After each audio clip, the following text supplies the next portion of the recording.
Grote God, aan U die eer, heerlik is wat U regeer. Ons in die eerste en die derde vers van Psalm 29.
Kyk, soos die oog van die knegte is op die hand van hulle Heer, soos die oog van die diensmaagd is op die hand van haar meesteres, so is ons oog op die Here ons God, totdat hy ons genadig is.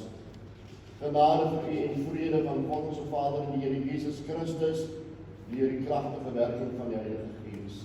Amen. Ons blaai na Psalm 33. Daarvan sing ons die eerste, die 5de en die 6de vers. Sing vrolik en die stem na bowe. Die 5de vers, die Heer se woord is skeppingsmagtig.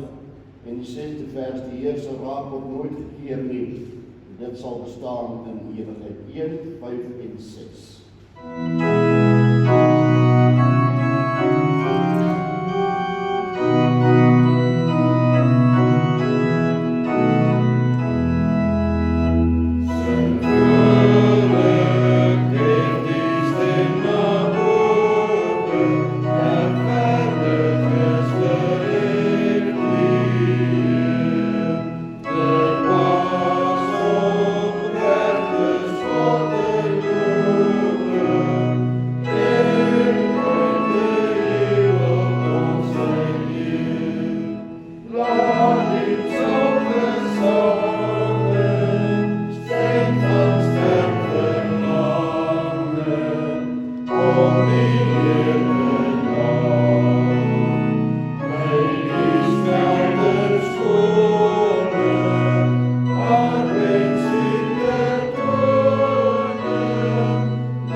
36 en daarvan gebruik ons die tweede en die derde vers. Die goedheid die Here is hemelhoog, en die derde vers van U wat leef, is die bron van die krag. Ons sal na die wet van die Here sien, ons het vind in Exodus 20,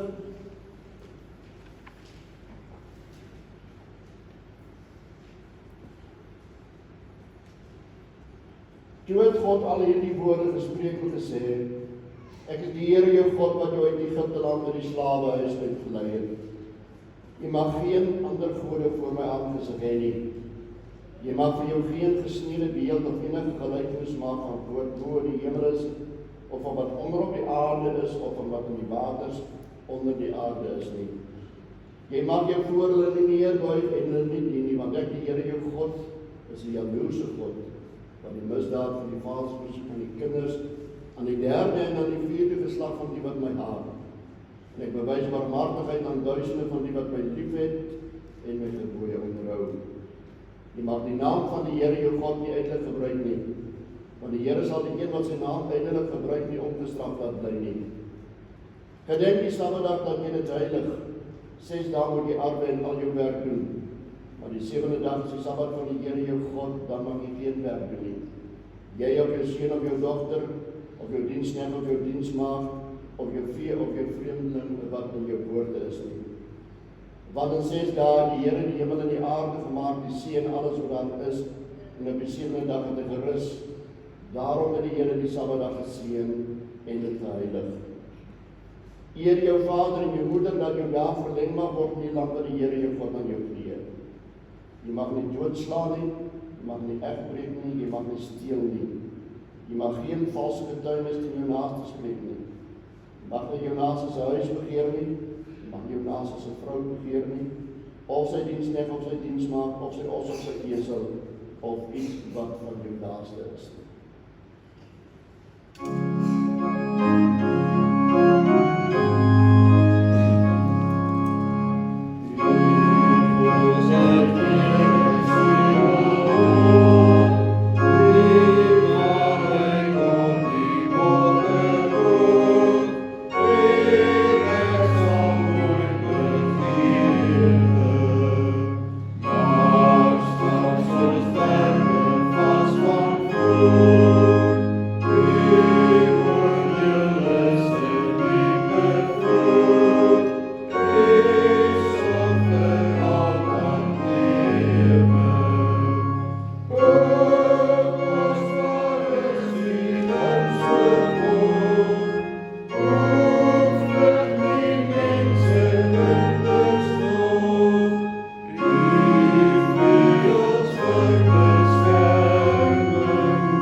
Is daar dan nou geen veroordeling vir die wat in Christus Jesus ons Here is?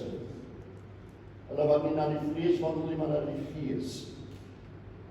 Want Jesus het vir ons gesterf en betaal en opgestaan en sy oorwinning aan ons geskenk. Die toorn van God is volkome op diegene wie in onverskilligheid bly voortlewe. Ons nader tot God in geloofsbelijdenis en die bely in die hart by na die volgende. Ek glo in God die Vader, die almagtige skepper van die hemel en die aarde. En in Jesus Christus, se enige gebore Seun, ons Here, wat ontvang is van die Heilige Gees, gebore uit die maagd Maria, wat gelei het onder Pontius Pilatus se kruis gestorf en begrawe is en ter helle neergedaal het. Wat op die derde dag weer opgestaan het uit die dode, opgevaar het na die hemel en sit aan die regterhand van God die almagtige Vader, van waar hy sal kom om te oordeel die lewende en die dode. Ek glo in die Heilige Gees. Ek glo aan 'n heilige algemene Christelike kerk, die gemeenskap van die heiliges, die vergifnis van sondes, die wederopstanding van die vlees en 'n ewige lewe. Amen. God,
is wonderlik en mooi as ons na u skepping kyk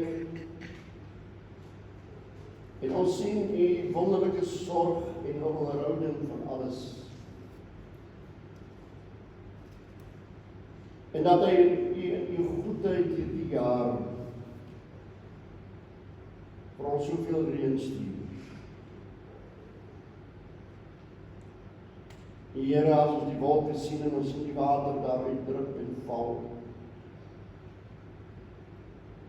dan is ons so gewoond daaraan dat ons nie eers meer die wonder daarvan besef nie. U wat het uit die see en damme haal en damp, dit in die lug met wonderbare temperature kondenseer en die massas in gewig in die hemele hou, totdat die bevel gee dat het neerdaal en druppels. En ook daar in die wonder, Here, dat het druppels is en nie massas nie. Want U het beloof, U het 'n verbond gesluit dat die aarde nie deur water weer verwoes sal word nie. En die wonder van die groei in die natuur, die reaksie en die aksie, plekke waar dit kaal en droog en stof was, is lovergroen. Daar die droë plekke en daar die stof, is die saad gewerp, behoed en bewaar, gereed, om te reageer op die bevel. En so ons kou en beleef ons op die wonder in onsself,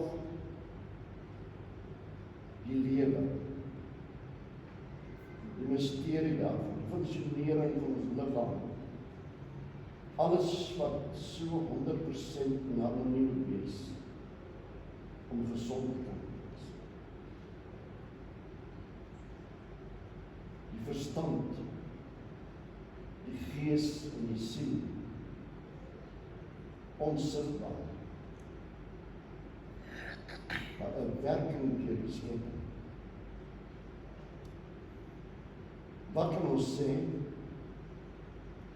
Hoe kan ons U loof en hoe kan ons U prys vir U grootheid en U genade?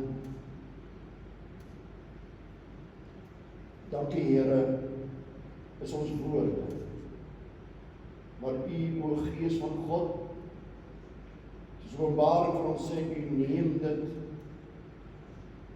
en saam met die offer van ons Here Jesus Christus, dit kom dit voor die troon van die Vader, as 'n welgevallige offer, as 1000 woorde van lofprys.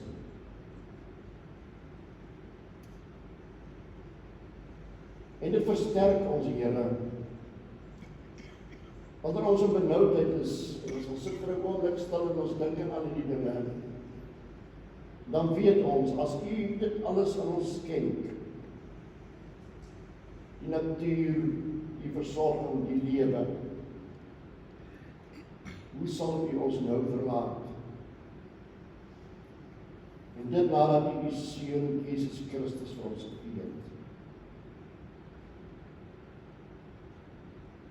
Leer ons om na dinge rondom ons te kyk met die wete, niks kan gebeur as U nie bevel gee.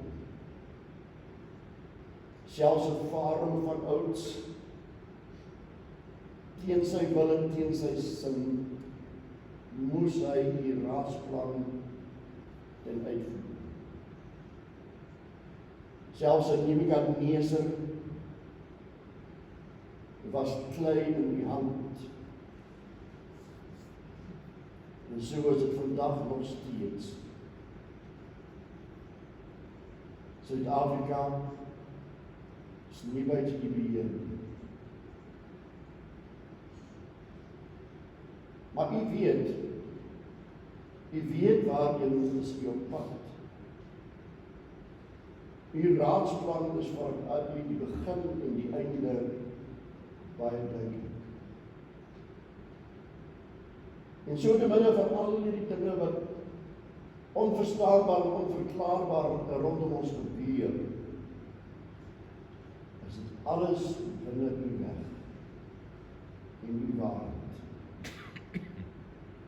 En dit stuur alles af op die doel wat u daarvoor bepaal. En u het gesê, ek soek nie julle ondergang, maar ek soek julle heil en julle verlossing. En daarom weet ons ook, en ook hierdie dinge is daar vir ons verlossing. Dankie vir die woord, dat ons nou daarin kan lees en dit mag verkondig. Gebruik ook vandag hierdie boodskap om ons terug in te lei en te versterk en te bemoedig en ons te bring tot danksegging voor U. Ons bid dit in die naam van ons Here Jesus Christus. Amen. Gemeente, ons blaai na Romeine hoofstuk 3.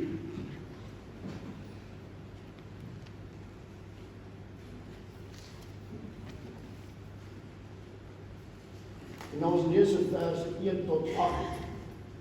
Vers 1 tot 8 en vers 2, as ons 'n teks moet kies as uitgangspunt, vers 2. Die opskrif is voorreg van die Jood, die geregtigheid van God.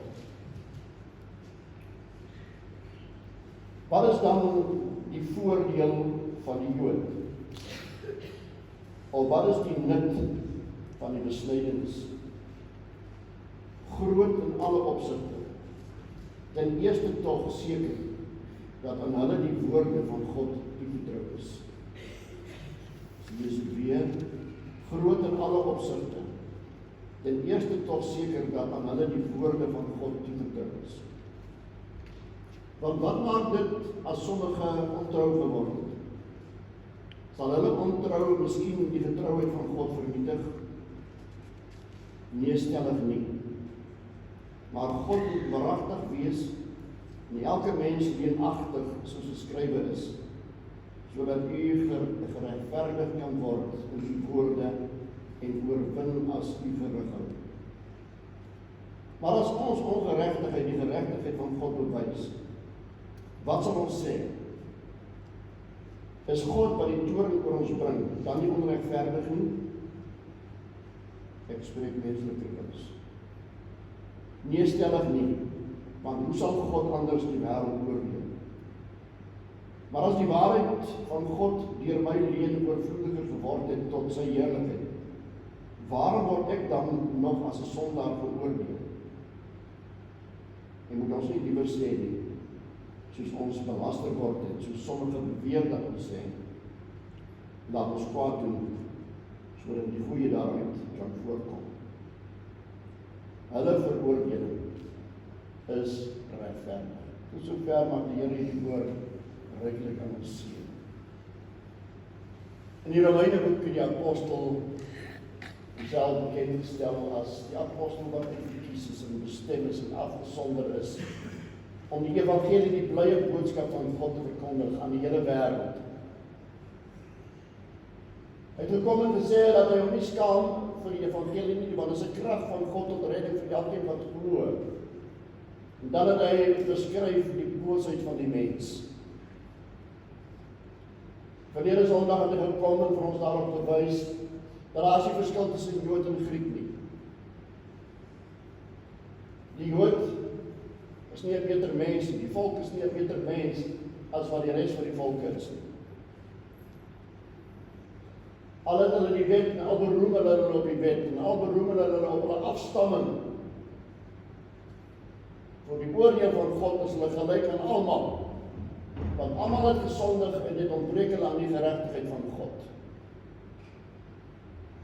Daarin het hy gewys vir die Jood, moenie dink omdat jy van Abraham afstam en omdat God aan jou die wet gegee het, dat jy voorrang het nie. En vanaf kom dan die vraag, nou wat is dan die voordeel daarvan om 'n Jood te wees? Wat is dan die voordeel daarvan dat hulle die wet en besnydenis van God ontvang het? Dis die redenasie wat hy mee besig is. En dan kom hy terug en hy sê in alle opsigte. So met ander woorde, die Israeliete, die Jode het gekom en het God se woord as volk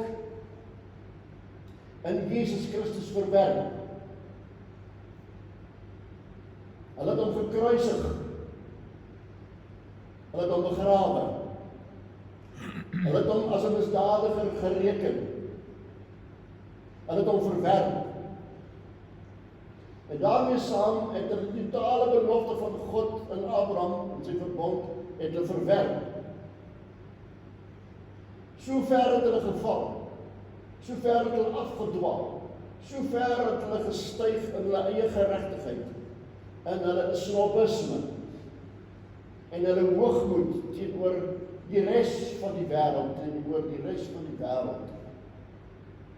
Hulle daartoe gekom dat hulle is die volk van God, hulle is die enigste wat vir God tel.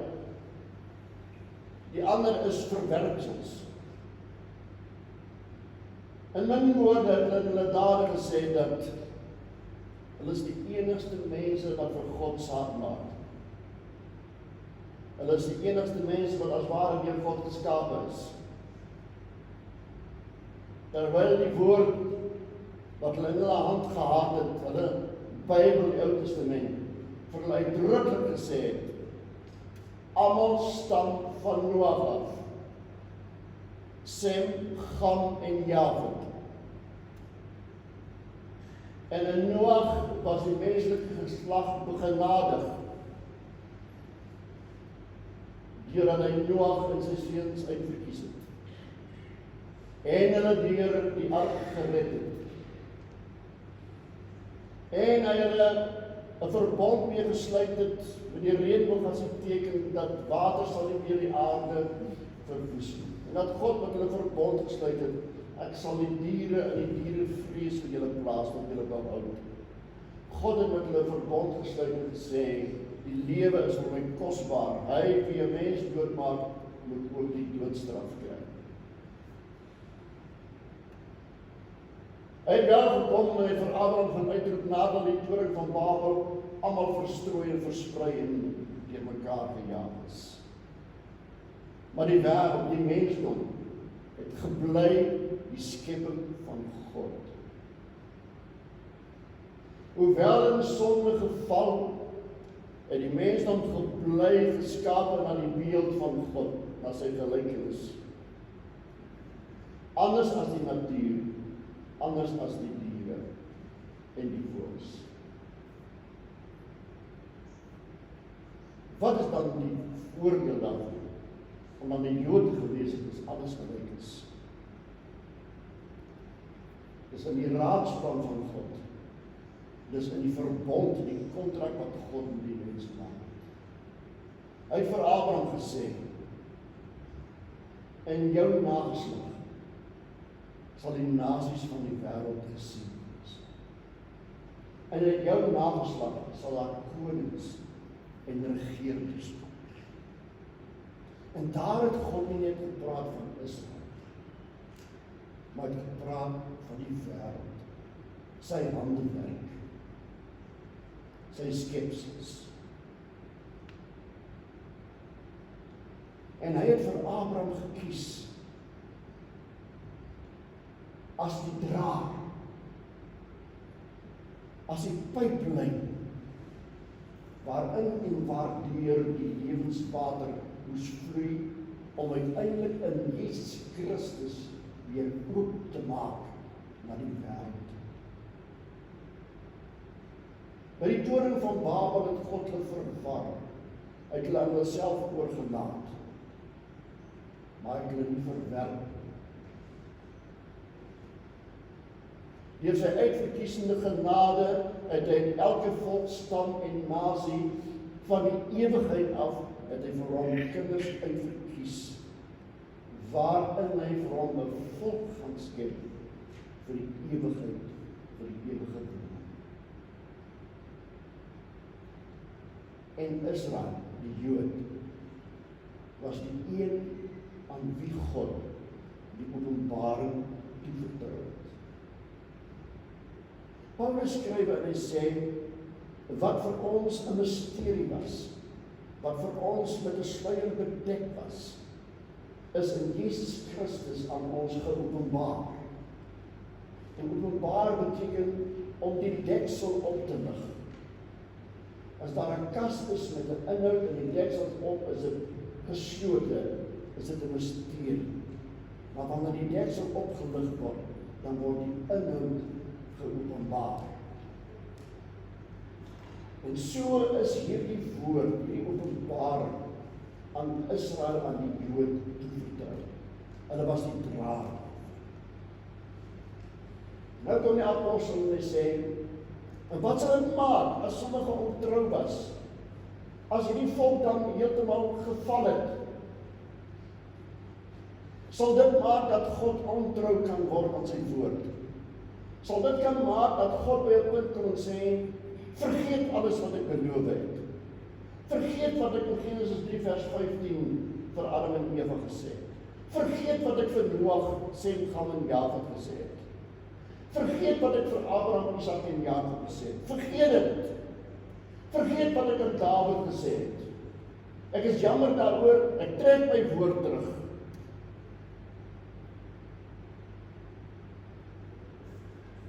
Dan kom die apostel en hy skryf en sê, nee.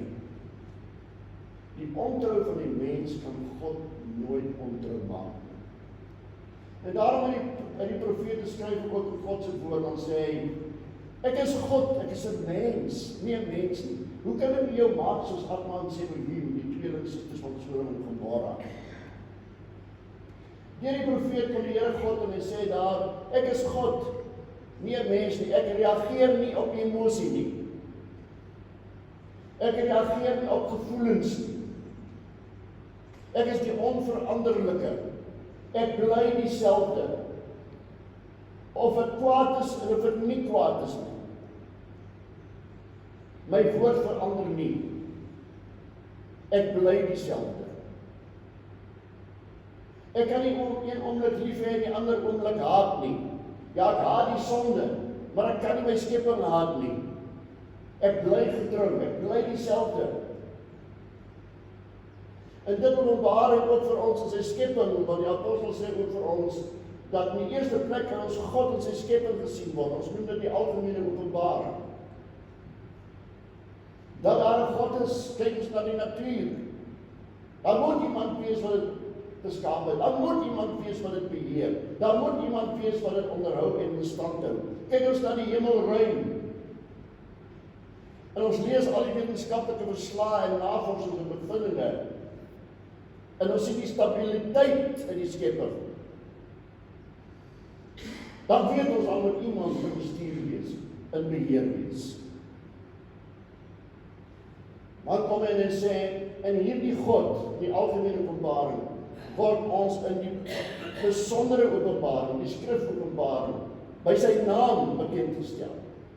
Vader, Seun en Heilige Gees, deur die woord Jesus Christus. God het nie verander nie. Hy gee homself eerder as dat hy verander. Want hy kan nie verander nie. Hy is nie 'n skepper nie. Hy is die skepper. Hy kan nie van gedaante verander nie. Hy kan nie van wese verander nie. Hy kan nie van trou verander nie. Hy bly dieselfde.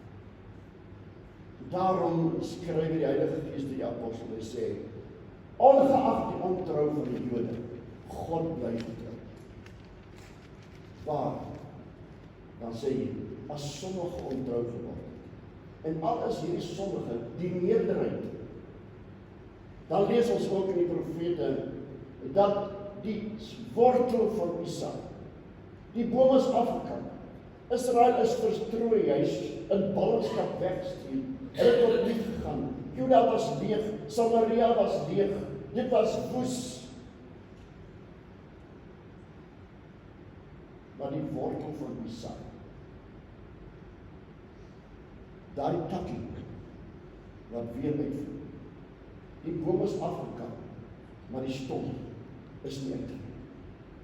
Is nie wortel en tak vernietig. Dit het gebly, want is in God.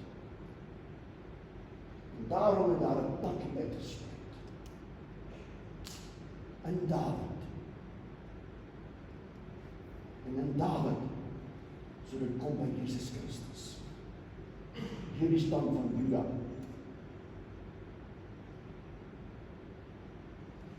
So al het die volk in sy wese as volk vervang, het God in sy troue sorg dat daar altyd een is of twee in hierdie volk wat getrou bly. En sy trou en sy verbond bly met daardie een of twee wat oorbly. En so het dit gekom in die tyd van sy Here Jesus Christus. Daar was 'n Josef en daar was 'n Maria gewees. Daar was 'n Sakaria en daar was 'n Elisabeth gewees. Daar is gebore Johannes die Doper. Daar was disippels.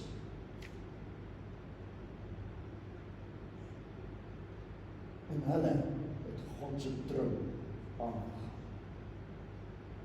En daarom, broer en suster, vir alle tye tot en met die wederkoms is Israel bly 'n basis. Almal stam van Israel af. Die beeld wat gebruik word in die Nuwe Testament is die boom. Is die boom Israel.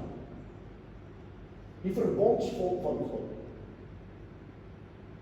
Waarvan God kom en die dooie lote afsny. Skoonmaak van die stam en die wortel bly daar. En dan in die kerk van ons Here Jesus Christus word die sogenaamde heidene, die wat buite Israel, word hulle gevat en word hulle op hierdie stam, hierdie boom ingeënt. Daarom is Jesus Christus gebore as 'n Jood. Uit Israel, uit die stam Juda. Die volmaakte Dawid. Die volmaakte Adam, die tweede Adam. En weet jy die wonder daarvan is as jy boeke gaan lees oor die Jode wat tot die Christelike geloof bekeer het, wat in die verlede baie was en wat nog steeds besig is om plaas te vind. Want kom almal tot hierdie verklaring. Hulle het in hulle ou huise uit stoere Judaïsme, Jodendom, en hulle geleer dat Jesus is die God van die heidene, nie die God van Israel. En die Bybel is die boek van die heidene, die Nuwe Testament. En omtrent elkeen van hulle, as dit nie almal is se verhaal nie,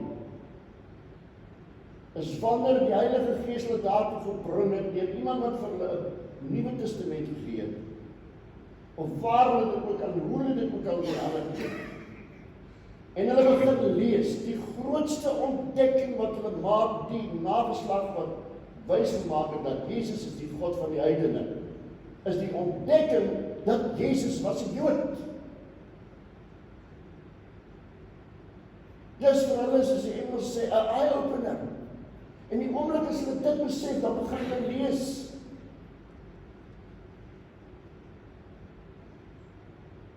En dan kom hulle agter. Verstaan?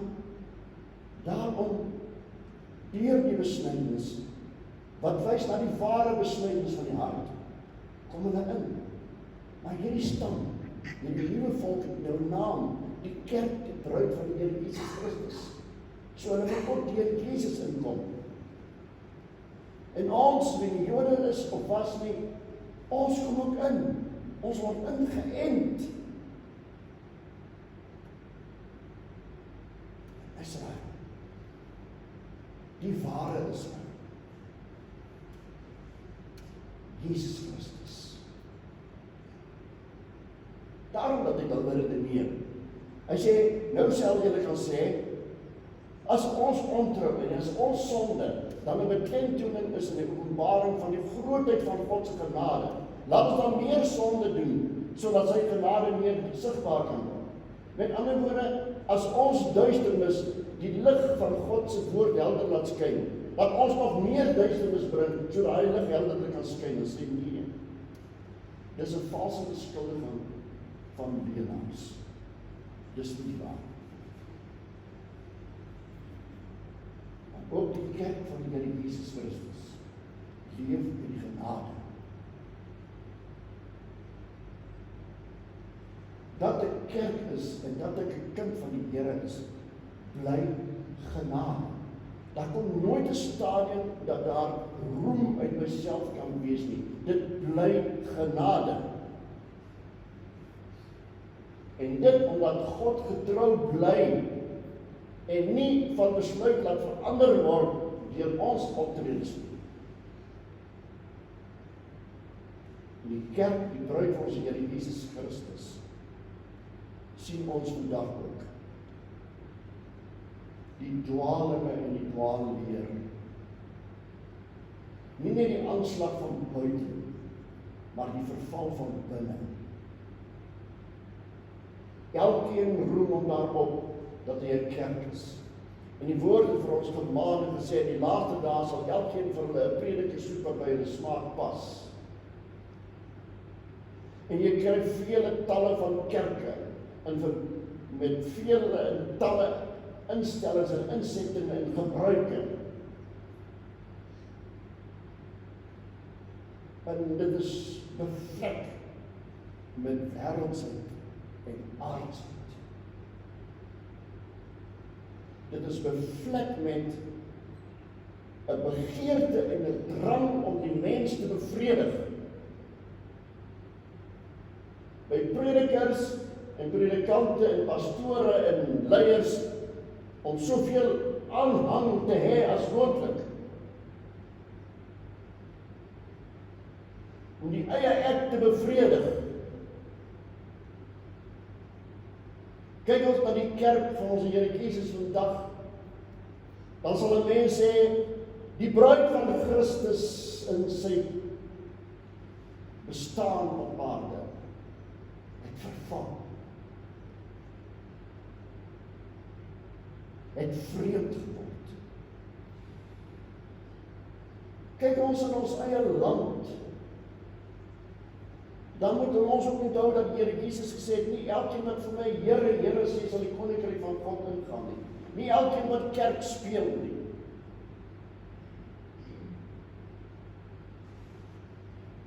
Maar dan besef ons, maar God bly getrou. Hy sal afsny. Hy sal takke afkap. Hy sal die boom skoon maak. Maar hy bly getrou.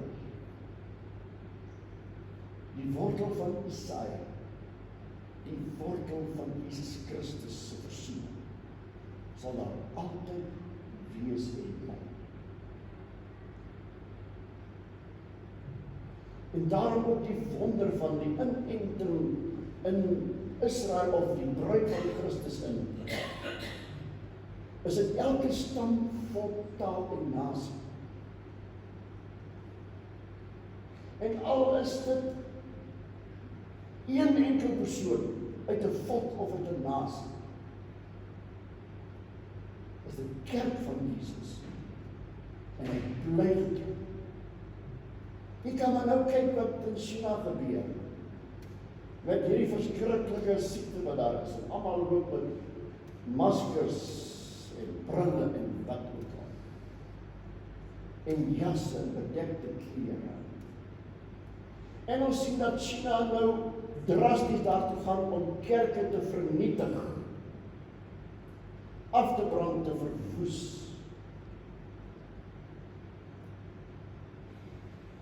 So dis siekte en dis regeringsbeleid. Maar sien jy op die media, hoe staan getroue predikers in China nog steeds op die strate en deel traktaatjies uit en verkondig die woord. Ten spyte van regeringsgevaar, ten spyte van die aansteeklike siekte, staan hulle daar en verkondig daar. Hoekom? God bly getrou. In ons eie land is die versoeking baie groot om ook maar vervalle te raak. Ook maar van hierdie siening te kom, almal steel, almal bedrieg. Nou nie in so groot mate en so blaatant nie, maar dat ek ook maar inval. Dat ek ook maar in hierdie wêreld vir my 'n plekkie soek of vir my heenkome soek.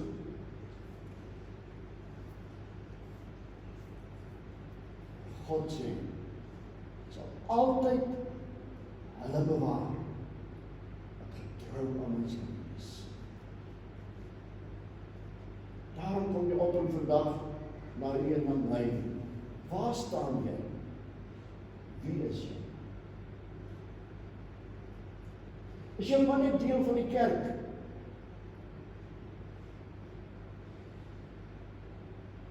Of is jy daai een in die trou van die Here? Gebruik jy ook maar net die naam van die Here Jesus Christus kultureel en godsdienstig? Of is ek en jy wederbaar deur die Gees van God om nuwe mense te wees? Om die lig te wees van God se trou. Ons is swak en ons is nietig. En ons struikel. Ja, dis 'n lewenswerklikheid wat ek nog in die vlees. Maar die apostels skryf ook vir ons baie duidelik.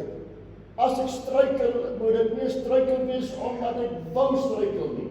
As ek val, moet dit nie val wees omdat ek wil val nie. As ek dwaal, moet dit nie dwaal wees omdat ek wil dwaal nie. Dit moet iets teen my sin wees, ek moet daarteen veg.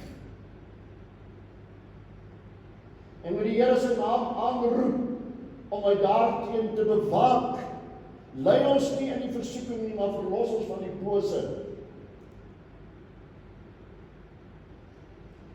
Die wil wat in my nuwe mens moet wees, is die wil om op te staan. Die wil om weerstand te bied. Dis waarna God kyk. Ja, hy wie uit die saai gekom het, Dawid, is 'n mens soos enige mens, met sy tekortkominge. Te midde van sy begeerte om God te dien, te midde daarvan dat God vir hom gesê het, 'n man na my hart, was hy ook die aanvegtinge van bewus van die vlees. En by hom was dit gewees seksueel. By hom was dit ook gewees sy woede, sy wraak wat hy soms kom na vore kom. Maar binne in hom met die saad van God se trou geleef, dat toe Nathan vir hom sê, Dawid, koning, dis jy. Die opgestaan. Nie verskonings aan nie, maar opgestaan. En dis waarna God gekyk het. Dis wat God daartoe gebring het om te laat skrywe 'n man na God se hart. Nie 'n man wat onfeilbaar was nie, maar 'n man om wie liefde vir God geleef het. 'n man wie seer gekry het as hy geval het, wat terug opgestaan het as 'n God.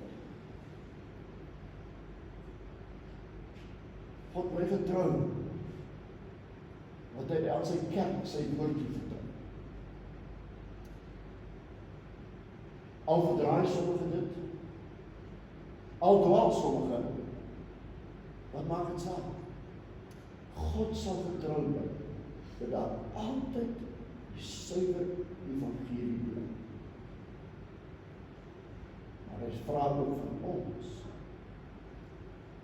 om te groei en nie te bly by die melkkos nie, om ook te kan onderskei onder die geeste, om te weet wanneer dit ware evangelie is en wanneer dit valse evangelie is. Dit is belangrik. Ek wil die Sondag sodat God sy lig helder te kan skyn. Sy genade oor my is genoeg. Daarom moet ek leef en dank as ek kan. Amen. Kom ons bid saam.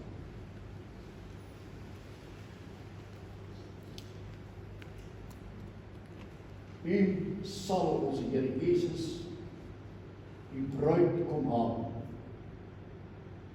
En u bruid sal gereed wees. Danksy u trou. Die vastheid van u woord en die beloftes. Geen mens in sy swakheid kan dit ongedaan maak. Ons bede vandag is, dat u asseblief in ons harte sal werk deur die Gees tot vervulling. Dat ons gehoorsaam sal wees en 'n begeerte daartoe sal hê. Ons bid vir hulle wie siek is. Ons voorbiddings en luisterings. Ook baie waarvan ons nie eens bewus is. Ons dra hulle aan U op. Ons dra ons jeug en ons kinders aan U op, maar terselfdertyd ook die ouerhuis. Want die kind is deel van die verbond in deur die ouerhuis. Ons bid vir hulle wie bejaard en swak is. Ons vra dat U hulle sal troos met U nabyheid deur U Gees. Ons bid vir die kerk oor die wêreld heen, Here. Ons bid vir U kinders hier in Suid-Afrika, met al die verleidinge wat daar is. Ons bid vir hulle oor die wêreld heen wat fisiese vervolging deurgaan. Dankie dat ons mag sing. U hou self U kerk in stand. Dra ons asseblief vir die week voor tot die eer en die verheerliking van U naam. Amen.